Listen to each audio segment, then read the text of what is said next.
আমরা অভিযোগ করি যে জাপানে বিভিন্ন কনভেনিয়েন্স স্টোর থেকে শুরু করে অনেক শপিং মল, সুপার শপ, এমনকি অনেক কোম্পানিতেও ফরেনারদের কাজ দিতে চায় না, কাজে নেয় না।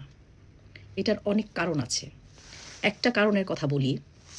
কিছুদিন আগে 2 থেকে 3 সপ্তাহ আগের ঘটনা একটা। জাপানের ওসাকা শহরের একটা ফ্যামিলি মার্ট কনভেনিয়েন্স স্টোরে একটা জাপানিজ ল্যাঙ্গুয়েজে পড়া একটা ছাত্র জব করত। তো তার নামে অভিযোগ আছে যে সে জব করা অবস্থায়, ডিউটি করা অবস্থায় সে কনভেনিয়েন্স স্টোরের কিছু খাবার খেত লুকিয়ে, এবং ক্যাশ থেকে টাকা সরানোর অভিযোগও আছে। মানে এই ঘটনাটা স্থানীয় অনেক জাপানিজদের কাছে ব্যাপারটা ছড়িয়ে পড়েছে। তারা ওই আশেপাশের যত কনভেনিয়েন্স স্টোর কিংবা আরও শপিং মল বলেন, বিভিন্ন জায়গায় বাংলাদেশি স্টুডেন্ট ফরেনারদের কাজে নিতে বারণ করেছে।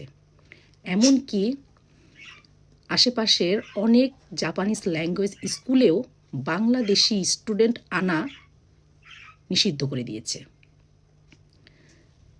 চিন্তা করেন যে একটা মানুষ একটা ভালো একটা দেশে, সভ্য একটা দেশে এসেছে, তার যদি খারাপ অভ্যাস থেকেও থাকে পূর্বে, তার তো এটা পরিবর্তন হওয়া উচিত ছিল।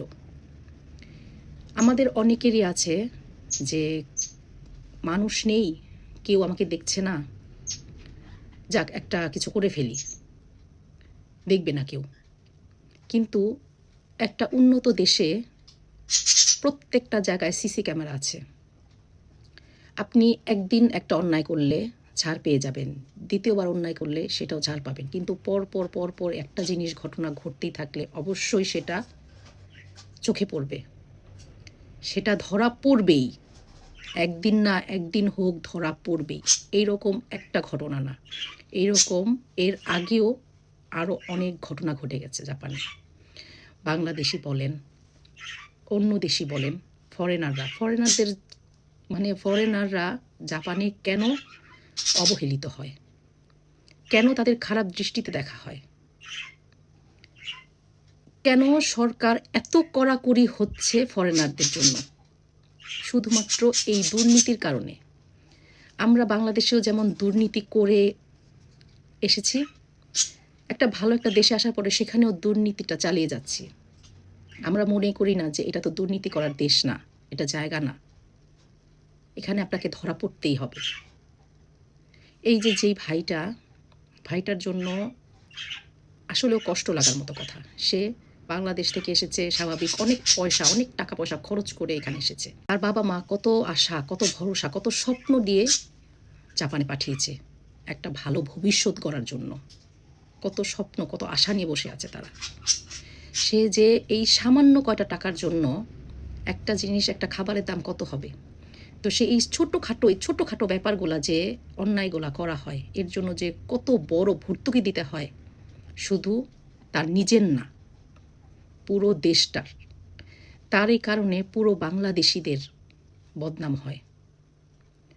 যেই জাপানিজ ল্যাঙ্গুয়েজ স্কুলে পড়াশোনা করত, যেখানে সে এসেছে, সেই স্কুল থেকে শুরু করে আরও কয়েকটা স্কুলে বাংলাদেশি স্টুডেন্ট আনা পর্যন্ত বন্ধ হয়ে গেছে।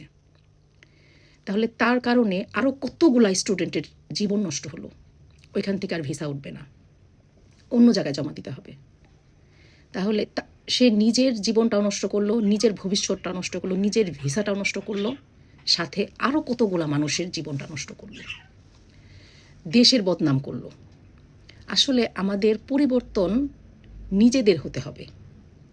ভালো একটা উন্নত দেশে আসলে সেখানকার কালচার, সেখানকার অবস্থান, সেখানকার মানুষের ব্যবহার দেখে নিজের পরিবর্তন হতে হবে। প্রত্যেকটা স্টুডেন্ট থেকে শুরু করে প্রত্যেকটা ফরেনার যে অবস্থানে থাকে, যেই জবে থাকে, যে কাজই করুক না কেন, যেখানেই হোক না কেন, সততার সাথে কাজ করতে হবে।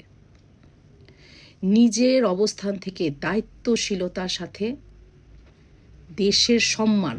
নিজের সম্মান ধরে রাখতে হবে। এটা কেউ পারবে না। আপনার সম্মান আপনাকে ধরে রাখতে হবে, অন্য কেউ পারবে না। নিজের ভবিষ্যৎ নিজের গড়তে হবে। নিজের হাতে যেমন ভবিষ্যৎ গড়া যায়, নিজের ভবিষ্যৎ ধ্বংস করারও নিজের হাতেই হয়। নিজের সম্মান ধরে রাখতে হবে, নিজের দেশের সম্মান ধরে রাখতে হবে।